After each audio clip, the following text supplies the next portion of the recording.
Magandang araw mga kabatang. Gagala na naman tayo. Sabado na naman eh. So oras ng gala. Tingnan natin kung anong mabibili natin at kung saan tayo makakarating.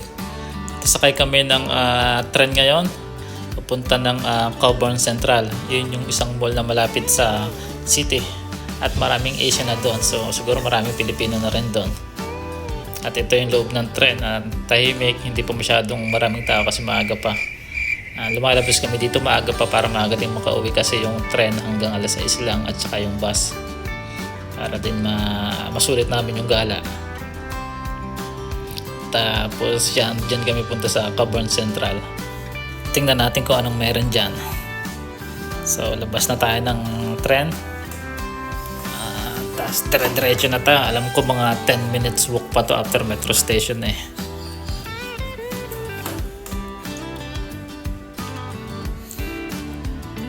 Yan yung aking kasamahan. Siya yung may alam na dito sa Australia kaya laging sa kanya ko sumasama ng gala si Adam. Pwede na! So yan, palabas na tayo. Yan yung pinaka-Coburn Central Metro Station. So ito, napakainit din dito sa Australia pag summer. Parang nasa Pilipinas ka lang. Tapos ayun, yung mall nasa gitna ng bukid. Oh my God! Kita niyo naman mga kabatang yung gilid to. Puro to yung damo. Pero yung loob, yung papasok niya is mall na yan. Maganda na sa loob. Ayan. So mga tama sila mga 10 minutes walk. Medyo mainit lang. Kaya kailangan mabilis-bilis ang lakad mga kabatang. Ayan. Try natin pumasok kung anong makikita natin dito. Nagbabalak ako bumili ng tripod kasi nahihirapan ako mag-video pag walang tripod. At magtingin din ako ng lampshade para magamit ko sa bahay. Sobrang dilim kasi pagka sa gabi. So baka meron din dito. So lakad-lakad lang tayo muna.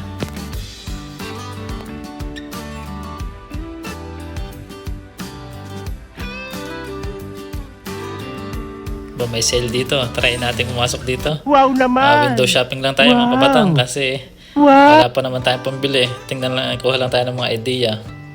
Kita nyo naman, nasa kulang-kulang $200 din lahat ng mga sapatos. So, talagang may lasa din ang presyo. So, kaya ngayon, tingin muna tayo. Marami naman ako sapatos dala galing Dubai. Kasi alam ko na medyo mahal dito. So ayun nga, wala tayong nabili. So muna tayo, tingnan natin yung computer shop na to, JB Hi-Fi. Dito ata merong mga gadgets.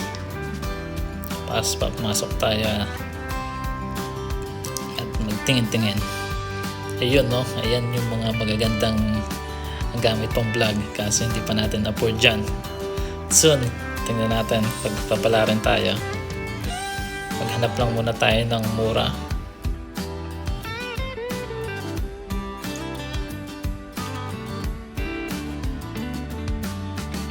Meron dito na ako nakita. Medyo maikli siya pero may ilaw na. Sa $19 lang siya. Pero try ko pong mag-check ng iba kasi baka may mas maganda naman. Ikot tayo dito sa kabila. Ito, ayan, meron dito. Ayan, parang meron silang iba't ibang style. Ito, merong mga ganyan.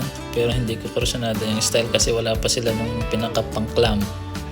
So parang stand pa lang siya. Din bibilihin mo ng separate yung clam niya, yung pang clam niya sa cellphone. Ganyan siya mga kabatang oh.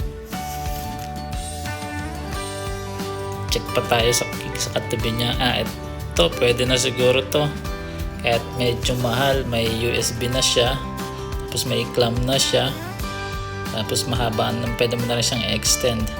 Sa $40 siya, pero tagal naman natin magagamit. So yun, binayadan ko na kabatang. Wala nang paligoy-ligoy pa. Para makaikot pa tayo sa iba. May warranty naman siya na 1 year. So okay na din.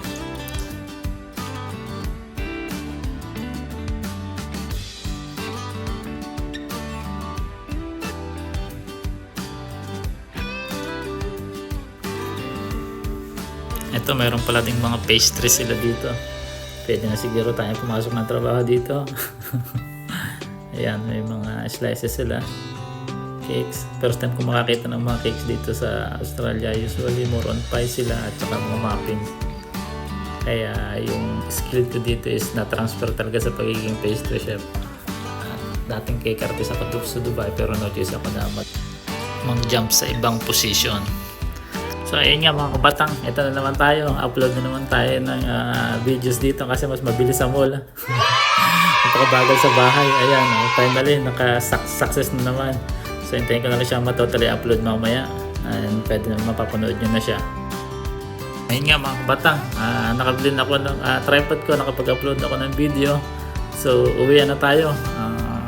Tingin tayo, sabi ni Adam, meron daw yung kasamahan ko, meron daw Pinoy restaurant doon malapit sa metro station. So tingnan natin, baka doon tayo makakakain ng pagkain Pinoy.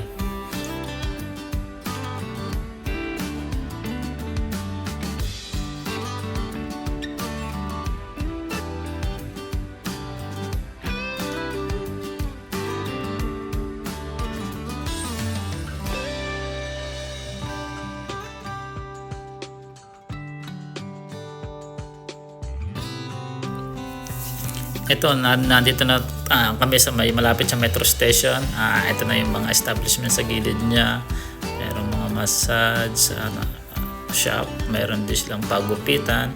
Napakamahal ang gupit dito mga kabatang. Nasa $40. So sa peso nasa 1,400 yun. Kaya talagang ginto.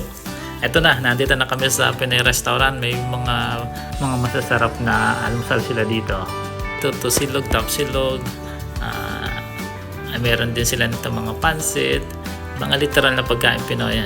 Mga mix na rin siya ng may Chinese style na rin sila. May hopya, may mga tinapay na tinapay Pinoy talaga. So eto, may toyo din.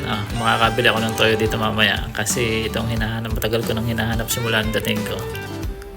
Ito na yung na-order ko, lugaw special. Halagang $14. So okay na. So kain na tayo mga kabatang. Medyo nagugutom na rin sa haba ng nilakad namin. At alas 2 na rin ng tanghali dito. Kaya pagkatapos nito, diretso uwi na kami. Balik to home base na naman. So talagang enjoy lang muna. Kahit makakalabas-labas lang para lang makita ko din yung mga lugar dito. Para pagka yung nandito ng family ko is mas maaluan na lang gumala at pag-ikot-ikot dito.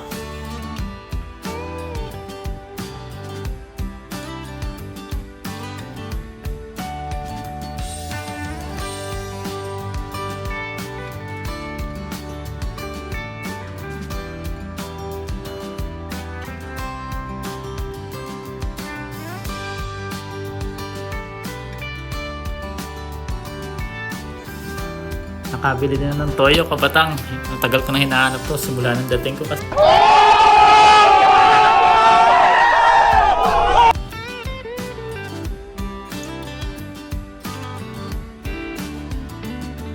Ito, balik na naman tayo sa metro station. Sakay tayo ng tren ng mga 40 minutes.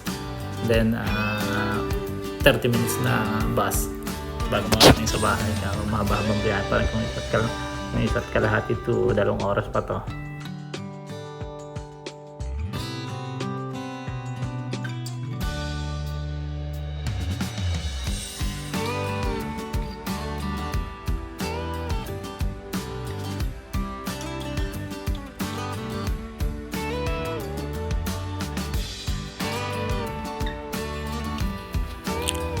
Tapos yung 600 na bus number ang sasakyan namin papuntang Pinjarra mga kabatang. Diretso na sa bahay.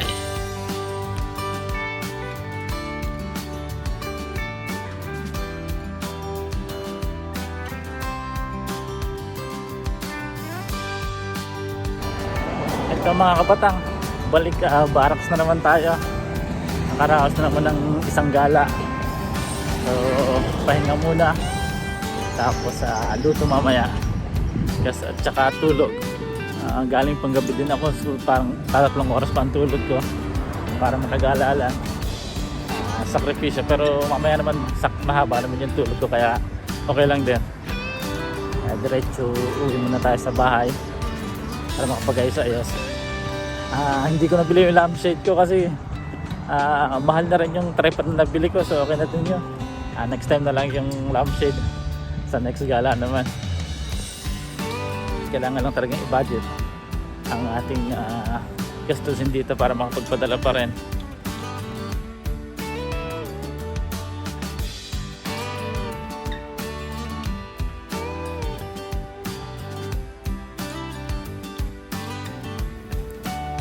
Eto, nasa maliit na bahay kubo na naman namin kami.